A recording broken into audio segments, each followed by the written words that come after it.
Soomaaliya u baahanahay gargaar xoog leh u baahanahay wadankaani biyo naga soo kiciye beerihii biyo fadhiyaan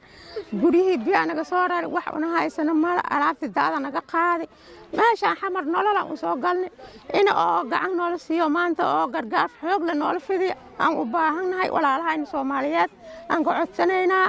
aan hadana ku taaganahay buushkiiso aan hayna buushiyay waa dharaamayn waxaan ku dadna ma hayno meelaha ka soo aruursan aan guriyay aan saarno hayna wax una aan haysano afarta adduunyo ma jirto cawada hata dabka siin ku shidnayn ilaaha og wax una haysano ma laha